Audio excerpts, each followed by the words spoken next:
Israel continuará atacando Irán y golpeará todos los sitios del régimen. Esto ha dicho el primer ministro israelí Benjamín Netanyahu, mientras que Irán acusa a Israel de empujar a Oriente Medio a un círculo peligroso de violencia.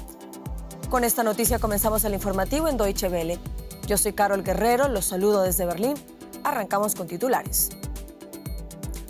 La tensión se recrudece en Oriente Medio tras los nuevos ataques de Israel contra instalaciones militares y nucleares en Irán y el lanzamiento de más de 200 misiles desde este país a Israel como represalia.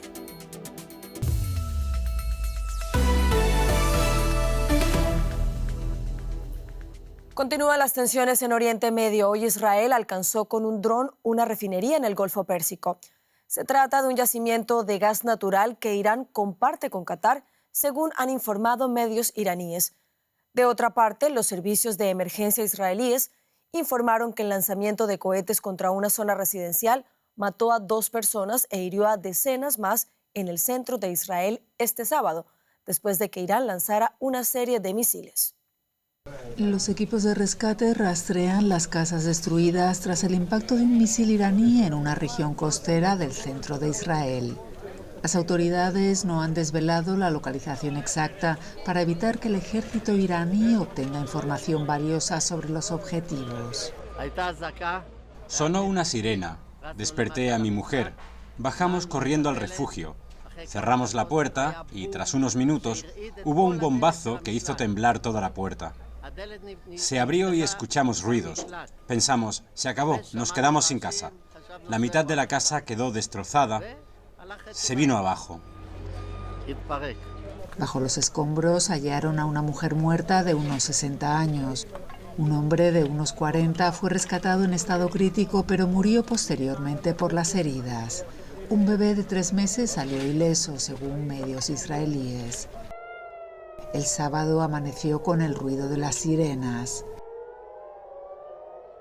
El sistema de defensa antiaérea israelí interceptó misiles y drones iraníes lanzados en represalia por los ataques de Israel. Por la noche, algunos misiles iraníes sí lograron impactar sobre algunos objetivos. Entre ellos, este rascacielos cerca del Ministerio de Defensa, en el centro de Tel Aviv. Varios edificios resultaron gravemente dañados también en un barrio de la periferia. Los rescatistas siguen buscando entre los escombros mientras la retórica sube de tono y se temen más represalias de Irán. Y el primer ministro de Israel, Benjamín Netanyahu, afirmó este sábado que su ejército asestó un golpe real al programa nuclear iraní. Explicó además que su país ataca una doble amenaza en Irán: la producción de armas nucleares y la de misiles balísticos. Según Netanyahu, Irán quiere desarrollar 20.000 misiles balísticos para destruir el Estado de Israel. Con el fin de evitarlo, anunció nuevos ataques contra Irán. Muy pronto verán aviones israelíes, a nuestra fuerza aérea, a nuestros pilotos, en los cielos de Teherán. Atacaremos todas las instalaciones y todos los objetivos del régimen de los ayatolás. Lo que han sentido hasta ahora no es nada comparado con lo que sentirán bajo la fuerza de nuestro brazo en los próximos días. Y con más informaciones sobre las tensiones que se viven en este momento en Oriente Medio, se encuentra la periodista Maya Siminovich, a quien saludamos a esta hora en Tel Aviv. Maya, buenas noches para ti. Escuchábamos al primer ministro Benjamín Netanyahu hablando sobre los golpes que su ejército ha asestado a Irán. ¿Qué más se dice ahí en Tel Aviv sobre esto? Hola, Carol. La verdad es que se dicen muchas cosas. El miedo es realmente palpable aquí. Lo que hemos visto también hoy es que ha dicho un alto mando del ejército del aire, que si bien el ejército israelí, el ejército del aire ha asestado grandes golpes, duros golpes a Irán en su defensa y en su programa nuclear, solo no puede acabar con el programa nuclear, y lo que sí han conseguido es detenerlo o retrasarlo por algunos años. Esto es algo que se contradice con lo que dice el escalafón político, que por qué salieron a hacer esta operación ahora, porque vieron una ventana de oportunidad para acabar con el programa nuclear iraní. Parece que no es exactamente eso, y la gente se pregunta si era realmente necesario que pasase ahora o que pasase simplemente. Vaya, Israel ha dicho de otra parte que va a continuar con las operaciones en Irán. ¿Qué va a pasar entonces con la ofensiva en Gaza? Pues sí, efectivamente en su discurso a la nación, uno de ellos, porque Netanyahu está dando muchos estos días, incluso más de uno al día, dijo que lo que hemos visto hasta ahora que ha pasado en Irán es poco con lo que vamos a ver en los próximos días. Esto se va a alargar, prolongar días, semanas, no saben decir cuánto, y mientras tanto Gaza continúa en su rutina, más bien el ejército israelí continúa en Gaza como casi siempre. Ha habido ataques hoy en Khan Yunis, las autoridades sanitarias de Gaza reportan más de 23 muertos cerca de donde se reparte la comida. O los suministros. Y además las autoridades israelíes han declarado hoy que el primer frente de guerra ya no es Gaza, sino que es Irán, el segundo frente es Gaza. Pues seguiremos muy atentos a la situación allí. Maya Siminovich en Tel Aviv, gracias por estas informaciones. Gracias, Carol. Entre tanto, Irán respondía con una oleada de misiles los ataques de Israel durante la noche. Mientras Tel Aviv continuaba su campaña con nuevos ataques para desactivar el programa nuclear de Teherán, que este sábado alcanzó el yacimiento de gas natural de South Pars, el mayor del mundo. Los primeros bombardeos de Israel durante la noche del jueves fueron contra instalaciones nucleares y personal científico y militar en todo el territorio iraní. Altos mandos del ejército y expertos nucleares fueron abatidos. Columnas de humo negro sobre el aeropuerto Mehrebat de Teherán en la segunda noche de bombardeos israelíes.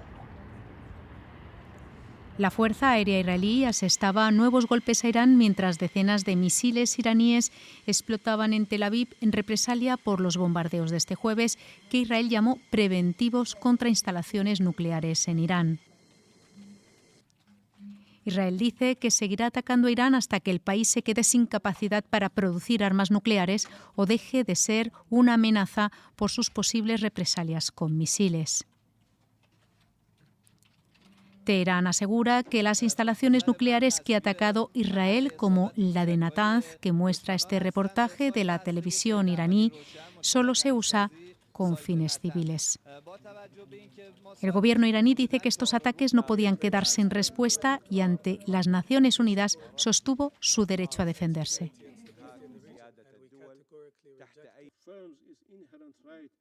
Irán se afirma en su derecho a la legítima defensa consagrado en el artículo 51 de la Carta de las Naciones Unidas. Irán responderá en forma decisiva y proporcionada a este acto de agresión en el momento, lugar y con los medios que elija.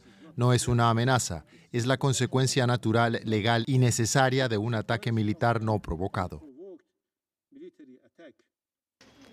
Teherán dice que el número de muertos aumenta y que muchas de las víctimas son mujeres y niños.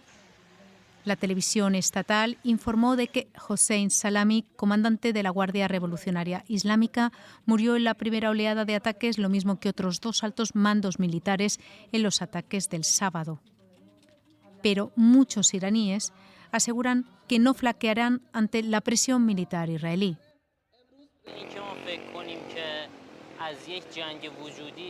Estamos preparados. Sería ingenuo pensar que no pagaremos un precio. Sin duda pagaremos un precio alto, tal vez más alto de lo que ha pasado hasta ahora, pero estamos preparados para ello. Ambas partes del conflicto redoblan sus amenazas. Un alto el fuego parece en estos momentos algo lejano. Y vamos a Estados Unidos porque allí un hombre ha asesinado el sábado a la diputada estatal Melissa Hortman y a su esposo en Minnesota después de haber atacado y herido al senador estatal John Hoffman y también a su esposa. Ambos legisladores de este estado de Minnesota pertenecen al Partido Demócrata. El gobernador Tim Walz ha calificado el incidente de acto de violencia política e informó que Hoffman y su pareja están hospitalizados. Las autoridades dicen que el autor de los ataques se hizo pasar por un agente de policía para escapar. Las autoridades han lanzado un operativo de búsqueda. El presidente de Estados Unidos, Donald Trump, ha condenado los ataques y ha dicho que este tipo de violencia horrible no será tolerada en Estados Unidos. Ampliamos informaciones con el periodista David Alandeta, a quien saludamos a esta hora en Washington. David, es un gusto saludarte. ¿Qué otros detalles nos puedes contar sobre este hecho? En este momento hay una búsqueda activa de la policía en la que está participando el FBI, la policía judicial, en Minnesota. Se busca a un hombre que iba vestido de policía, pero es más, que se presentó en los domicilios de las víctimas con un coche que parecía también de policía, con las alarmas típicas.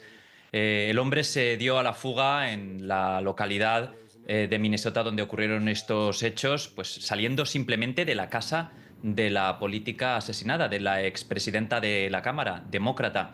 Esto ha causado consternación. Normalmente la actualidad de estos días ha estado copada por la militarización de Los Ángeles, por las protestas, miles que hay este sábado en Estados Unidos y por el desfile militar que va a organizar Donald Trump. Pero desde luego esto ha conmocionado a todo el mundo. El presidente ha tenido que pronunciarse y los demócratas aquí en Washington están ya reunidos también de urgencia, algunos de ellos en el Capitolio, viendo cuál puede ser la respuesta y las medidas necesarias para un acto de violencia política de este tipo, impropio en Estados Unidos. Gracias, David, por estas informaciones. Por favor, sigue con nosotros porque enseguida volvemos contigo. Y es que al menos 6.500 soldados desfilarán en Washington este sábado con uniformes de todas las guerras de Estados Unidos desde 1775, acompañados por 150 vehículos y 50 aviones. Todo esto para conmemorar los 250 años del ejército de ese país. El presidente Donald Trump ha amenazado con emplear contundencia en caso de que los manifestantes interrumpan el acto. Para hoy hay convocadas más de 2.000 manifestaciones en los 50 estados del país para protestar contra lo que los organizadores califican como autoritarismo del gobierno del líder republicano. Volvemos con el periodista David Alandete en Washington para conocer más informaciones. David, ¿cómo está el ambiente en estas horas previas a este desfile militar?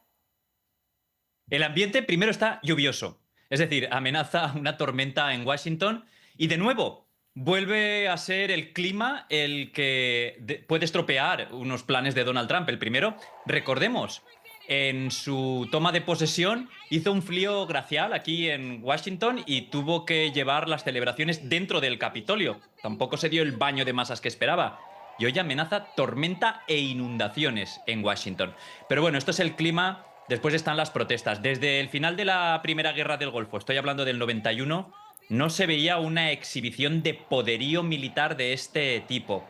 Trump ha insistido en tener un desfile de estas características, con tanques, tanquetas, fuego de infantería, sobrevolando cazas el Capitolio. Desde su primer mandato no lo consiguió, pero ahora sí lo ha conseguido porque el jefe del Pentágono, Pete Hegseth, se lo ha puesto en bandeja.